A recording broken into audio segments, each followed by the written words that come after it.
Morning friends. তো আজকে নতুন আরেকটা রেসিপি নিয়ে চলে এলাম ব্রেকফাস্টের। তো তোমাদের প্রথম থেকে ভাবলাম দেখাই। তো কিছুটা করা হয়ে যাওয়ার পরে মনে হলো যে না, রেসিপিটা তৈরি করি, কারণ আমার কাছে বানানোর মতো কোনো কন্টেন্ট নেই। তো যখন যেটা মনে হয় আমি সেটাই করি। তোমরা ভালোভাবে নিচ্ছ ব্যাপারটাকে এবং আমার ভিডিওকে তোমরা সাপোর্টও করছো, তার জন্য অনেক ধন্যবাদ।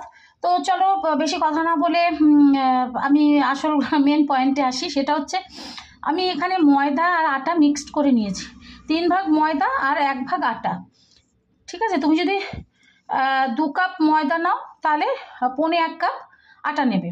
তারপরে কি নিয়েছি, একটু খাবার সোডা নিয়েছি, নুন নিয়েছি, একটু তেল দিয়ে দিয়েছি, আর হিং দিয়েছি। এ দেখো হিং, দেখতে পাচ্ছি হিং, কালো জিরে, এ দেখো কালো জিরে, এ দেখো কালো জিরে, আর আজওয়ান, এ দেখো আজওয়ানও আছে। দেখো ভালো করে ইনগ্রিডিয়েন্টসগুলো দেখে নাও, ঠিক আছে। তো আমি এগুলো দিয়েছি, আমি এগুলো দিয়ে না আমি ম্যারিনেট করে নিয়েছিলাম, মানে তেলটা দিয়ে। ঠিক আছে, ময়দা আটা। এই আমার এই ভিডিওটা কিন্তু একটু বড় হবে, তোমরা প্লিজ একটু দেখো, ঠিক আছে। কারণ আমার 3 মিনিটস ভিডিওতে লাল রং হয়ে গেছে।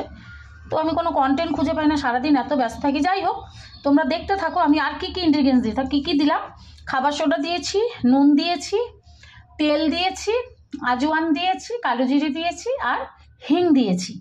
এরপরে আমি এটাকে মিক্সড করে নিয়েছি, ঠিক আছে। এরপরে আমি কি দেবো তোমরা দেখো। এরপরে আমি এখানে দেবো কাঁচা পেঁয়াজ। এ দেখো ছোটো ছোটো কুচি কুচি করে কাঁচা পেঁয়াজ কেটেছি। আমি কিন্তু এটা কচুরি বানাবো, ঠিক আছে। তারপরে দেবো কুচনো ধনেপাতা। কাঁচা লঙ্কা আমি দিচ্ছি না বন্ধুরা, কারণ কাঁচা লঙ্কা হচ্ছে দিলে আমি তোমার মানে বেলতে পারবো না। কাঁচা লঙ্কাগুলো তোমার মানে কি বলবো, উঠে উঠে থাকবে যতই মিহি করে কাটি। তো আমি কাঁচা লঙ্কাটা দিলাম না। এরপরে আমি মশলা দেবো। দেখো আর কি মশলা দিচ্ছি, ঘরে তৈরি করা মশলা। এতে ধনে আছে, জিরে আছে, মৌরি আছে, আর লঙ্কা আছে। আমি এই এতটাই দেবো, দেখো, ঠিক আছে। এতে লঙ্কা আছে, তাই আমি কাঁচা লঙ্কা না দিলেও হবে। তো কী কী দিলাম দেখতে পেলে, বলা হয়নি। এতে আমি আরেকটা জিনিসও দিয়েছি, সেটা হচ্ছে সুজি দিয়েছি। এবার আমি এটাকে মিক্সড করে নিই। তাহলে কী কী দিলাম আবার প্রথম থেকে বলি।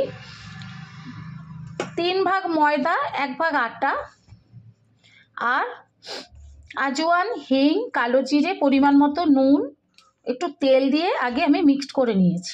তারপরে এতে কী দিই, সুজিও দিয়েছি কিন্তু 1/2 কাপ সুজি দিয়ে, 1/2 কাপ না, 1/2 কাপের একটু কম সুজি দিয়েছি। তারপরে আমি এতে কি দিলাম, ধনে জিরে গুঁড়োর মশলা দিলাম, পেঁয়াজ কুচি দিলাম, ধনে পাতা দিলাম। এবার আমি এটাকে ভালো করে মেশাচ্ছি।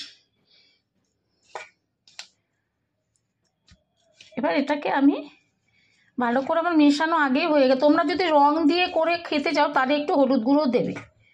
তো আমি দেখি একটু হলুদ গুঁড়ো দিচ্ছি, বেশি হলুদ গুঁড়ো দিইনি, একটুখানি দিয়েছি। তো এটাকে আমি মিক্সড করি। এবার এটা মেখে নিই, তোমরা সঙ্গে থাকো, দেখতে থাকো। আমার ডোটা রেডি হয়ে গেছে। দেখো আমি একটু তেল মাখিয়ে নিয়েছি। 8 ঘন্টা পরে এটা আচার দিয়েও খাওয়া যায়। দেখি আমার অনেকটা সময় হয়ে গেছে, দেরি হয়ে গেছে।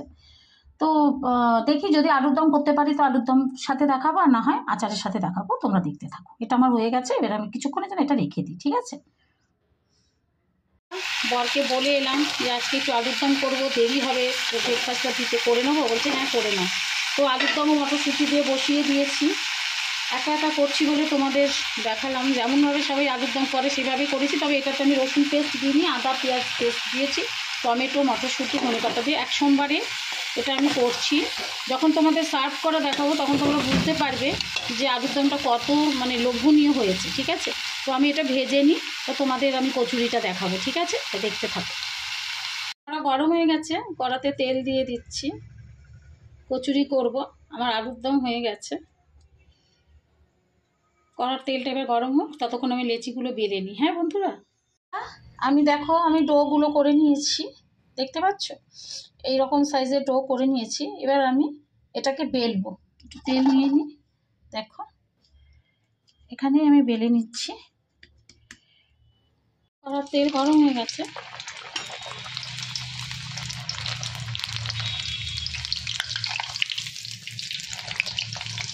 দেখো বন্ধুরা, আমার পেঁয়াজের কচুরি ভাজা হচ্ছে। দেখো এক হাতে ক্যামেরা ধরে এক হাতে করা খুবই কষ্ট বন্ধুরা, অনেক কষ্ট করে এক একটা কন্টেন্ট বা ভিডিও বানাই। তোমরা কিন্তু প্লিজ লাইক করে দেবে, শেয়ার করে দেবে। যদি ভালো লাগে আমার এই রেসিপিটা তোমরা ঘরে করেও খেতে পারো, এবং সুজি দিয়েছি বলে খুব খাস্তাও হবে এটা। দেখো বন্ধুরা, খুব বেশি টাইম লাগলো না, আমি তোমাদের পুরোটাই দেখালাম। দেখো আমার পেঁয়াজের কচুরি রেডি। দেখো দেখেছো, এটাকে পুরো খাস্তা হয়েছে বন্ধুরা, খুবই খাস্তা হয়েছে বন্ধুরা। দেখো খুবই খাস্তা এবং নরম। আমার আলুর দম রেডি। দেখো আলুর দম মটরশুঁটি দিয়ে করেছি।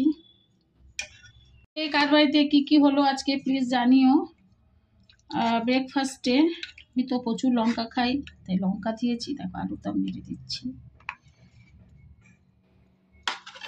জেরির জন্য তোমরা তো ভাবছো জেরি এটা খাবে না, হিং দিয়ে করা হয়েছে, জেরির জন্য আমি রুটি আলাদা করেছি। তো এই হচ্ছে আমার আলুর দম মটরশুঁটি দিয়ে,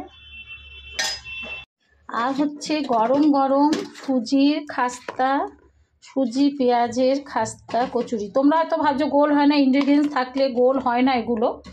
তো যেমন হবে তেমন করেই কিন্তু তোমরা করবে, কেন ইনগ্রেডিয়েন্টস থাকলে মাঝে মাঝে পেঁয়াজের জন্য তোমার বেলা যায় না। দেখতে পাচ্ছ এই দেখো বেলা যায় না, কিন্তু জিনিসটা কিন্তু খুব সুস্বাদু হয় এবং খেতে ভালো হয়। তো তোমরা কে কে খাবে পেঁয়াজের কচুরি, চটপট চলে এসো আমার বাড়িতে। দেখো পেঁয়াজের কচুরি দেখতে পাচ্ছ কি লোভনীয় খাবার হয়েছে, আর মটরশুঁটি দিয়ে শীতকালে আলুর দম। তো